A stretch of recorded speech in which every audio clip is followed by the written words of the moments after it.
Good evening, everybody. Welcome back to the Aliska Adventure Boys. We've been kind of absent lately from the YouTube scene. Been real busy with life. Been hot. I ain't a fan of the big heat. Don't care much for it at all. So we've just been kind of working in the evenings, working in the mornings, and working at work, and staying away from the heat as much as possible.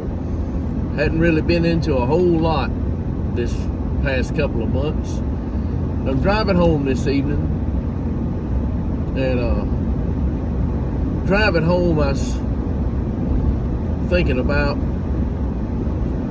my grandpa, and my grandpa was my best friend. Without a doubt, my whole life, my best friend. And thinking about my life, and I like to listen to these different storytellers on YouTube.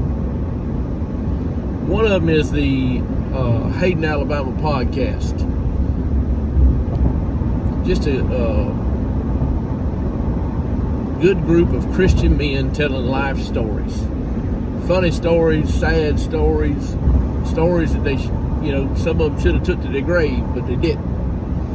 And my life has been full of mishap and adventure. And I wanted to tell a few stories this evening. I'm going to start doing these just to catalog them, mainly for myself, but I'll tell them and maybe y'all can enjoy them. Now, I don't remember a time growing up when I wasn't trailing along behind my grandpa. I cannot remember not being with him. Just if I was there, and he was always willing for me to go with him. When I was little bitty, I wasn't much of a hand, but as I grew up, I grew up to be a pretty good help for him. And we worked. We worked. Well, he was notorious for taking odd jobs. Didn't matter what it was. If he could make $7 or $8, he'd do a job. And a lot of times, probably more times than not, the jobs I thought he was getting paid for were just things that he was doing for people around the community. And there was a lady that lived just up the road from us, Miss Agnes Weatherford. And Miss Agnes Weatherford had to have been born before 1900. And this is going to take place somewhere 85, 86. I was 5 or 6 years old when this happened. And Miss Agnes Weatherford had an old outbuilding kind of in her front yard. And it was just, at one time I was told it was an old store building. One time I was told it was an old hay barn. One time I was told that they held school in it. So it just had many uses over the years, and had not been used in 40 or 50 years. I think the last thing they did with it was store a little hay in it.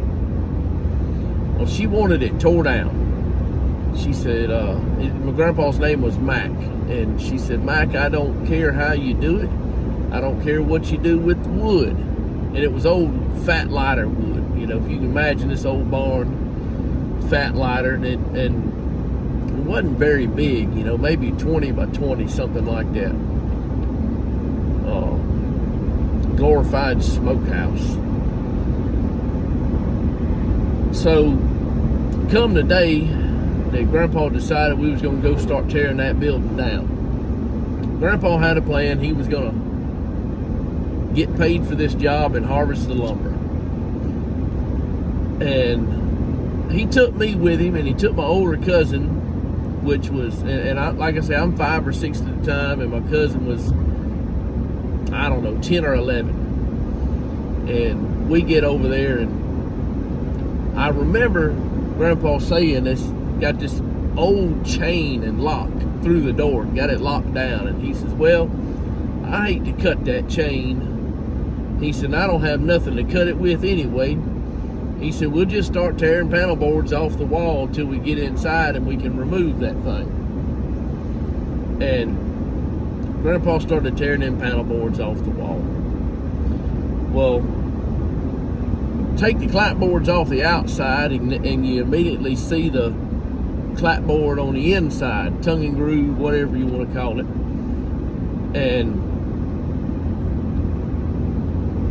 he got most of the outside wall tore off, and then we got ready to start tearing that inside wall off. And when he knocked that first board, he hit it with a big hammer, sledgehammer, and he knocked that first board off that wall to the inside.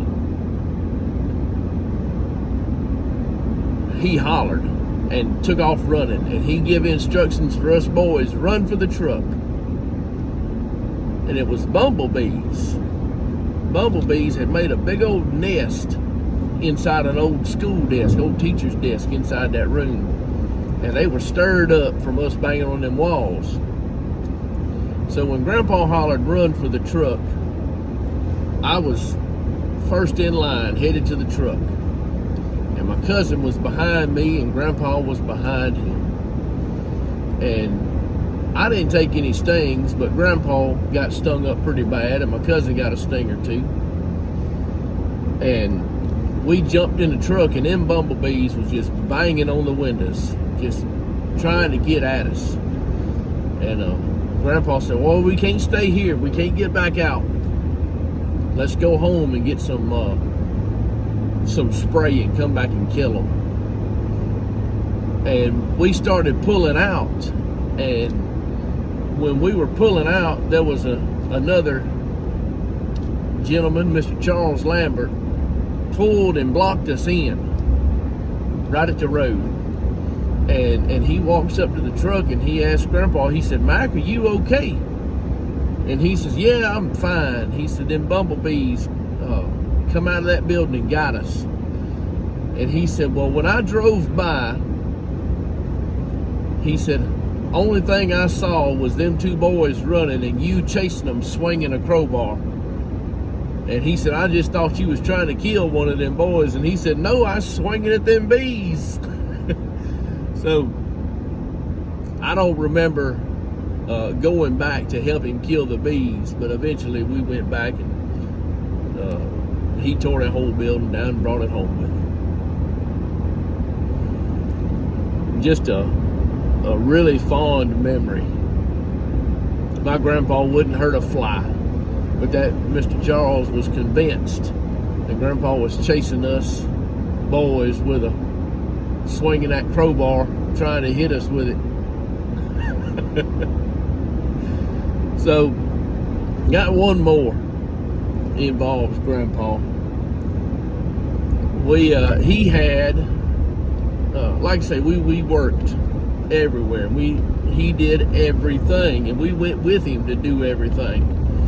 And I was probably along about 9 or 10 years old at the time. I was old enough to operate a wheelbarrow, and that's what I was going to do. He was a caretaker over a cemetery, and he would take us boys with us when we did that cemetery so we could rake leaves and haul them off with a wheelbarrow. And back in the 80s, one of the summertime pleasures was getting to ride the back of the truck. Grandpa had an old Murray lawnmower in the bed of his somewhere around 70 to 73 model C10 pickup truck. And he had the lawnmower in the back of the truck. Well, we asked him if we could ride in the back, and this, I don't know, 8 or 10 miles up to the cemetery where we were going to clean up and cut grass. And we asked him if we could ride the back of the truck. He said, sure, yeah, go ahead, hop in. He said, y'all sit on the wheel wells, one on one side of the lawnmower, one on the other side of the lawnmower. And we didn't know it. We'd have no reason to know it. But that truck hood latch was broken. And Grandpa had it bound down with a strap.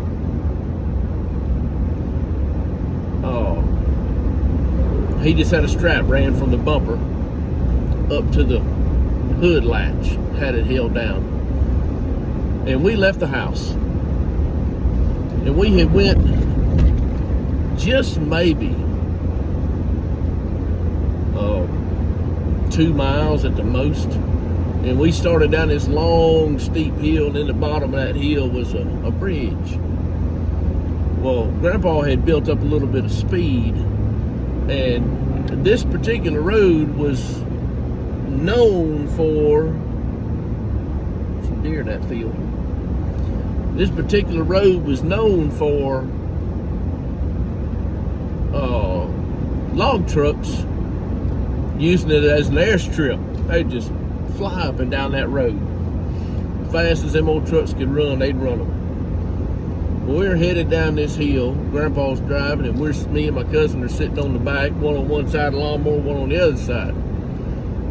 And he met this log truck at the base of that hill. That log truck he was coming on to get some speed to go up that hill. And when you meet them trucks, you hit an air pocket. You can feel it in your car. Hit that air pocket in front of them. And we hit that air pocket, and the hood come off that old truck. Well, not only did it come off of it, but it come over the cab, and it slammed down with a violent authority on top of that lawnmower. Well, that lawnmower had a tall steering wheel on it, and if it hadn't been for the steering wheel on that lawnmower, it would have crushed us. It'd have killed both of us.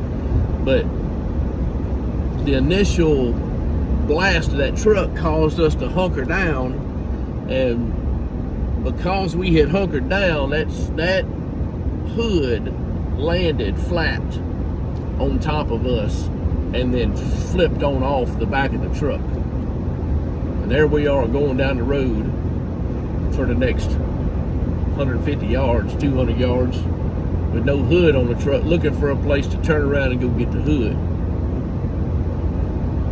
But I can remember Grandpa scared him to death. He got out of the truck, and once he figured out that we were okay, he had a good laugh about what had happened.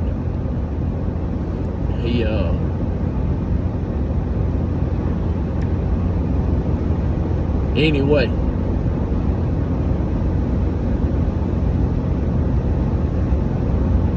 that is two of the stories that I have told 1,000 times, and I hope to be able to tell them 1,000 times more. I hope y'all enjoyed them. I hope y'all have had a great day. The Lord has been really shining on me lately. That don't mean everything's been good and fine and dandy. It has not been good and fine and dandy. But the Lord has saw us through some tough times lately. And I'm going to go home tonight. We're going to go to Wednesday night service. And we're going to praise and hallelujah. And I'm going to go back to work in the morning. So, well, look, y'all be careful. Well, I done forgot what I always say. If you can't be good, be careful. See y'all on the next one.